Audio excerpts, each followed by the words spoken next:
Good Morning Business, le grand entretien. Notre invité, c'est le gouverneur de la Banque de France, François Villeroy de Galhau. Bonjour. Bonjour, Christophe Jacobusine et Laure Closier. Vous étiez donc autour de vos collègues européens hier, autour de Christine Lagarde, et vous avez pris cette décision qui en a surpris certains. Votre main n'a pas tremblé. 0,50 points de hausse des taux. Alors maintenant, on se réjouit de la hausse des taux. Pourquoi ? Parce qu'on a peur de l'inflation. Cette inflation qui ne diminue pas vraiment. On ne sait pas quand est-ce qu'on va parvenir à votre objectif. 3% deuxième semestre, 2% l'an prochain. Et donc vous avez dit, notre objectif, il n'y en a qu'un, c'est l'inflation. Quoi qu'il arrive sur les marchés, la situation des banques, on veut lutter contre l'inflation. Alors nous avons dit des choses un tout petit peu plus subtiles, mais je vous confirme la priorité à la lutte contre l'inflation. Et nous avons un engagement, c'est de ramener l'inflation vers 2% d'ici fin 2024 à fin 2025. Nous le tiendrons.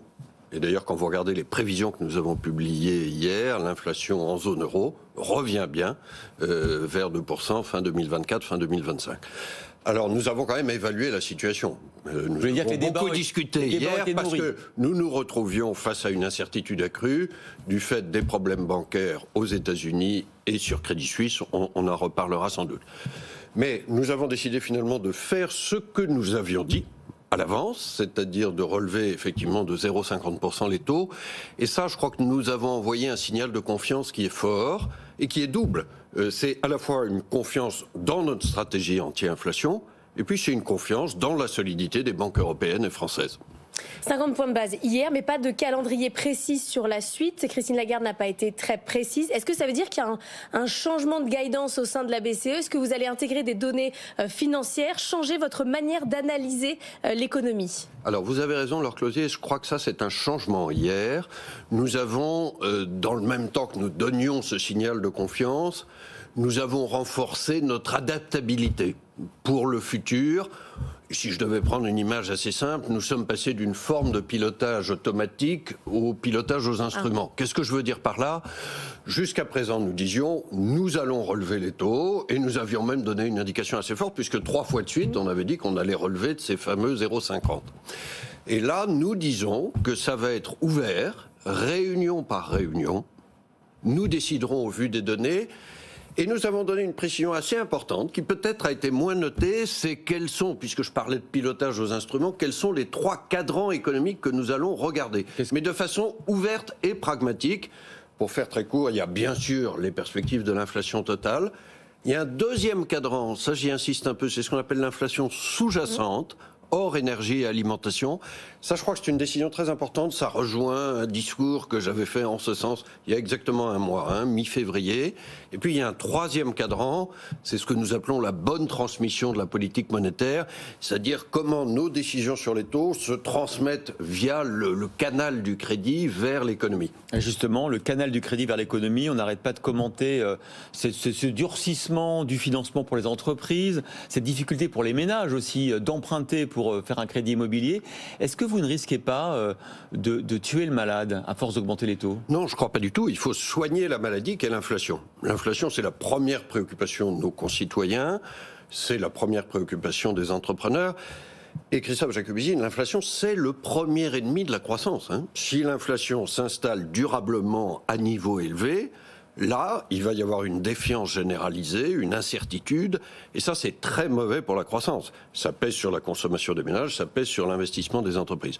Donc, nous soignons la maladie inflation à temps, de façon proportionnée, et ça, ce sont les décisions sur les taux d'intérêt. Sur l'accès au crédit, il est évidemment moins facile qu'il n'a été pendant des années, je vous rappelle, d'argent exceptionnellement favorable. Il y avait des quantités de crédit immobilier comme on n'en avait jamais vu, et des taux plus bas que jamais connus. Mais l'accès au crédit pour les ménages sur l'immobilier ou pour les entreprises sur les crédits d'investissement reste bien assuré en France. Ah, mais c'est plus cher. C'est plus cher, on est revenu vers des conditions qui sont plus normales, mais je crois que toujours et partout, cette politique monétaire, c'est-à-dire ces mouvements sur les taux d'intérêt, sont la façon efficace de soigner à temps la maladie inflation.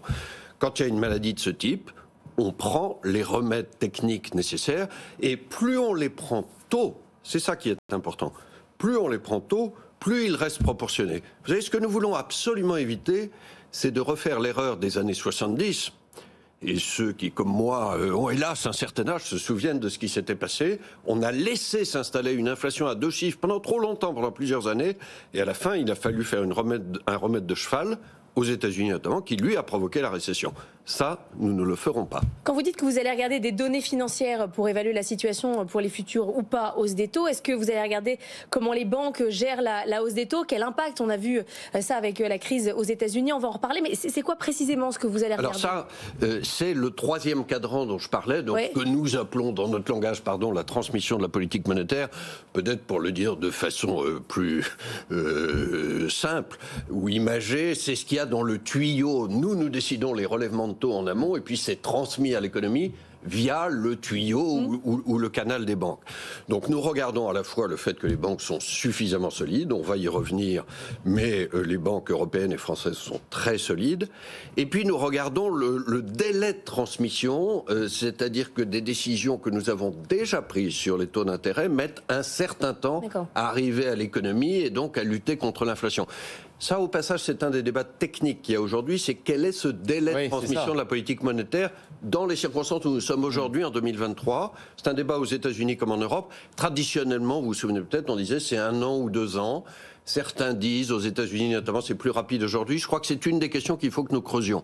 Mais quand nous prenons nos décisions futures, il faut toujours avoir en tête l'effet de nos décisions passées. Évidemment, on est très inquiet sur ce qui se passe aux États-Unis, sur le système bancaire américain. Vous avez vu que cette nuit, il y a First Republic, les grandes banques américaines, une douzaine de banques sont venues lui apporter 30 milliards pour que justement elle ne fasse pas, que le bank run n'entraîne pas sa faillite. C'est la 4e banque depuis une semaine. On sait, il y a eu Silvergate, SVB, Signature. Au total, est-ce que vous savez combien les banques américaines ont emprunté à la Réserve fédérale en une semaine? 165 milliards de dollars. C'est énorme. Est-ce que vous pourriez faire la même chose si les banques européennes venaient à être victimes d'un bank run? Alors, nous pourrions faire la même chose et nous avons dit hier que si nécessaire, nous avions les instruments pour assurer la liquidité des banques. Ça fait partie de notre mission de stabilité financière. Au passage, c'est un instrument séparé de nos instruments anti-inflation qui, eux, sont les taux d'intérêt. Mais nous n'aurons probablement pas besoin de faire la même chose parce que les banques européennes ne sont pas dans la situation de certaines banques américaines dont vous parliez. Vous êtes sûr? Pour une raison très simple. Pour une raison très simple qui est qu'elles ne sont pas soumises aux mêmes règles. Les règles qui s'appliquent en Europe sont des règles très renforcées depuis la crise financière. C'est ce qu'on appelle Bâle III, dont on a souvent parlé, qui ont parfois été critiqués par la profession. On nous a demandé d'alléger Bâle III. Je crois qu'on est en train de voir l'efficacité de Bâle III. Bâle III, ça impose des règles de sécurité aux banques européennes, des règles sur leur liquidité, c'est-à-dire leur trésorerie, des règles sur leurs fonds propres. Et en Europe, la quasi-totalité des banques sont soumises à Bâle III. On est à plus de 400 groupes bancaires. Est-ce que vous savez, Christophe Jacobizine, combien il y a de banques aux États-Unis qui sont soumises aux mêmes règles? 13 seulement.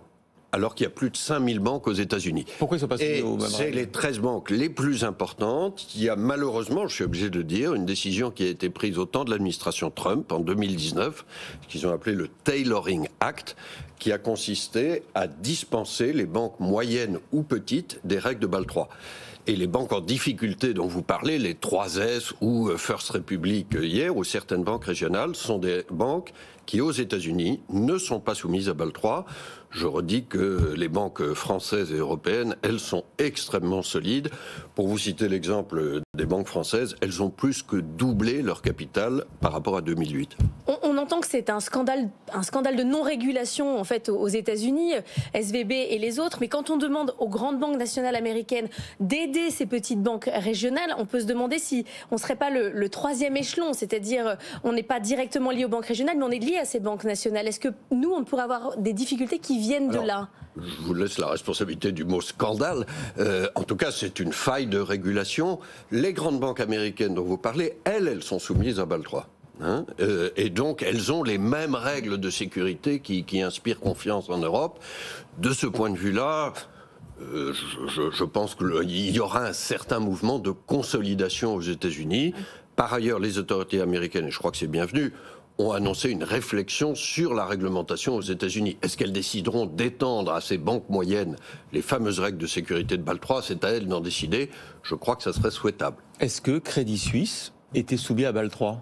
Alors, Crédit Suisse, c'est un cas différent. Crédit Suisse était soumis à Bâle 3. Ça n'a pas empêché d'être en difficulté. Crédit Suisse est en dehors de la zone euro. Crédit Suisse, c'est un cas très particulier qui est connu depuis plusieurs années. C'est une banque qui a à la fois des difficultés de modèle d'affaires, d'activité, de profitabilité. Crédit Suisse a fait beaucoup de pertes ces dernières années. Et puis qui a des défaillances, qu'elle a reconnues d'ailleurs, de son système de contrôle interne, qui fait qu'elle a pris beaucoup de mauvais risques sur des affaires dont on a parlé, Archegos, Greensill, etc. Crédit Suisse était à chaque fois embarqué. Donc les nouveaux dirigeants de Crédit Suisse, avec les autorités suisses qui ont publié un communiqué mercredi soir, sont engagés dans un plan de redressement de la banque. Je crois qu'il faut aller au bout du travail. Sur l'inflation, on a eu des prévisions hier de la BCE qui sont entre 5 et 6 pour la fin de l'année, avec une inflation corps. Oui, ça sera moins sur la fin de l'année. Voilà, C'est la moyenne de l'année.